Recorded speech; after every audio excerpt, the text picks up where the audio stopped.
1898 साली वनंद गावामध्ये झाला। त्यांच्या वडिलांचे नाव धुत्रे, वाईचे नाव रुक्मिणी धुत्रे। त्यांनी धुत्रे हे नाव नंतर वलनकर असे केले। रमाबाईला एक भाऊ आणि एक बहीण, मोठ्या बहिणीचं लग्न झालं होतं, म्हणून आताच्या कुटुंबामध्ये रमा आईला त्यांचे वडील मासे वाहनाचे काम करायचे, त्यांना छातीचा आजार होता। रमाईच्या आईने त्यांना लहानपणीच खूप चांगले संस्कार केले होते। एके दिवशी रमा असाच खेळत होता, शेजारच्या बाईंनी त्यांना मदतीला बोलवले। रमा गेला, त्यांची मदतही केली। शेजारील बाईंनी रमाबाईंच्या हातात एक पैसा दिला। तेव्हा रमाबाईंच्या घरची परिस्थिती हालाकीची होती, म्हणून त्यांना खूप आनंद झाला की माझ्या घरात पैसे आलेत, मला पैसे दिले, म्हणून ते खुश होऊन आपल्या आईकडे गेला। आईला आनंदात दाखवू लागला, आई हे बघ मला त्यांनी पैसे दिलेत। तेव्हा त्यांची आई त्यांना म्हणाला, तू त्यांना मदत केलीस हे खूप चांगलं झालं, पण त्या बदल्यात तू पैसे घेतलंस हे खूप चुकीचं आहे असं समजावं त्यांनी रमाबाईंना पैसे परत द्यायला सांगितलं। त्यांच्या घरची परिस्थिती हालाकीची असताना सुद्धा रमाईवर व त्यांच्या कुटुंबावर खूप चांगले संस्कार करत होत्या त्यांची आई। रमाबाईंची आई 6 वर्षाच्या असताना मृत्यू पावल्या। त्यानंतर काही काळानंतर त्यांचे वडीलही मृत्यू पावले। रमाबाई पोरक्या झाल्या, त्यांच्यावर दुःखाचा डोंगर कोसळला। त्याचे बहीण भाऊ अक्षाउक्षी ओरडत होते, रडत होते, दहा फोडत होते, पण रमा माता मात्र शांत होत्या। त्यांना काय कळत नव्हतं काय करावं, आता आपण कुणाला आई बाबा म्हणावं, शंकर गौराला घेऊन कुठे जावं। तेव्हा त्यांचे मामा येऊन त्यांना मुंबईला घेऊन आले। काळ असाच लोटला। रमाबाई 9 वर्षाच्या झाल्या। इकडे रामजी आंबेडकर बाबासाहेबांसाठी मुलगी बघत होत्या। त्यांना कळलं वलंकरांची मुलगी आहे। ते त्यांच्या घरी गेले आणि त्यांना लहान रमा आवडली। रमाबाई आणि भीमरावांचं लग्न होतं, ते मच्छी मार्केटमध्ये होतं। रमाबाई जेव्हा त्यांचं लग्न लागत होतं तेव्हा रमाबाईंच्या डोळ्यात अश्रू होते, ते त्यांच्या आई वडिलांना आठवत होते। तर तेव्हाच बाबासाहेबांच्या डोळ्यात देखील अश्रू होते, का कारण ते भीमा मातेंना आठवत होते। रमाबाई आणि बाबासाहेबांचं लग्न झालं। रमाबाई बाबासाहेबांचा संसाराचा गाडा चालवत होता। त्या बाबासाहेबांच्या खांद्याला खांदा देऊन संसार चालवण्याचा प्रयत्न करत होता, ते संसारात उघडण्याचा प्रयत्न करत होता। एवढ्यातच सयाजीराव गायकवाड यांच्या स्कॉलरशिपमुळे बाबासाहेबाला इलायतीला जावं लागलं।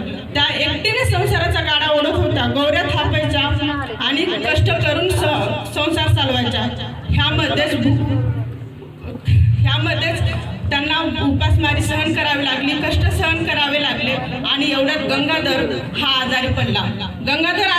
त्यांनी दवाखान्यात गंगाधरला घेऊन गेले, डॉक्टरांना दाखवलं। डॉक्टर पैसे नसल्यामुळे गोळ्या औषधे देत नव्हते। बाळ गंगाधराचा मृत्यू झाला।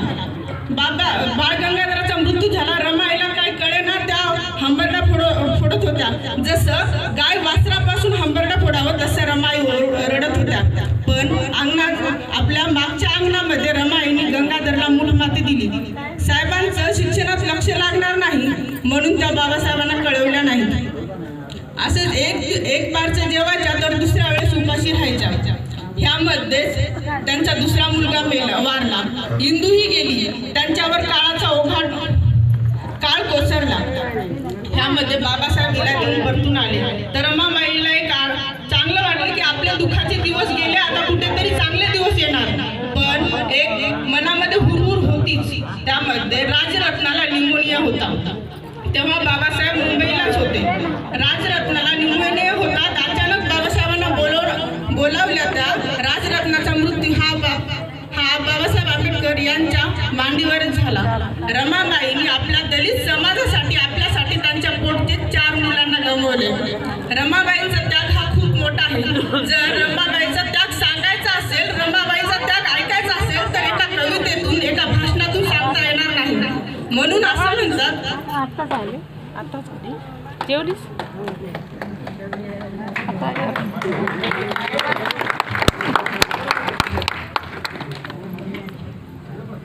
संसाराची कमा नाही बाळगली संसाराची कमा, पाठीशी उभी असता खंबीरपणे स्मृती ज्योती रमा, लावणी लळा जगा वेगळा, झाली भीमाची सावली, माझी रमाई माऊली, माझी रमाई माऊली।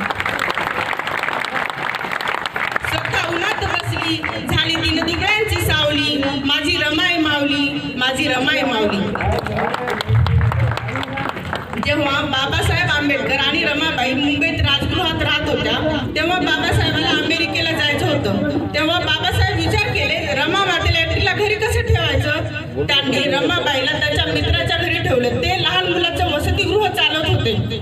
रमाबाई लहान मुलांना खेळताना बघून खूप हर्षून गेल्या. त्यांना खूप आनंद झाला. पण 2 दिवस मुले खेळायलाच आले नाहीत. रमाबाई त्याला विचारले त्यांना मुले 2 दिवस का खेळायला आले नाहीत.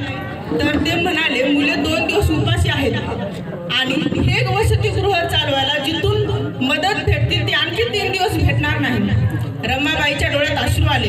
त्यांनी आपल्या सोन्याच्या बांगड्या काढून दिल्या आणि त्यांना म्हटलं ह्या बांगड्या तोडा मोडा काही करा पण मुलांना पहिलं खायला द्या. मुलांना खायला घेऊन आले आणि मुलांना खाताना बघून हर्षे दाटले रमाबाईला आणि त्या रमाबाईवरून रमामाई झाल्या.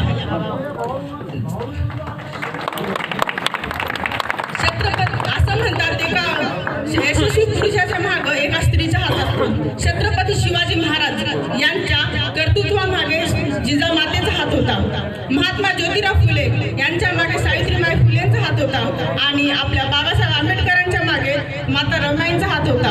म्हणून संत कबीर म्हणतात दिया दिया सब कहे बाती कहे ना कोई, दिया दिया सब कहे बाती कहे ना कोई, बाती बिचारी जलती रहे नाम दिए का होई, बाती बिचारी जलती रहे नाम दिए का होई. 20 मार्चला महाडचा 14 सत्याग्रह होता. बाबासाहेब निघाले. रमाबाई म्हणल्या साहेब मी पण येते. तर बाबासाहेब म्हणले रामू तू तिथे येऊन काय करणार. जातीवादी कर्मठ लोक तिथे हल्ला करतील, दगडफेक करतील, जाळपोळ करतील, तू काय करणार. तेव्हा रमाई म्हणाल्या साहेब तुम्ही तुमचा सत्याग्रह करा पण मी माझ्या 9 लेकरांना खायला करून तर देऊ शकते. मी माझ्या पोटच्या मुलांना गमावले पण मी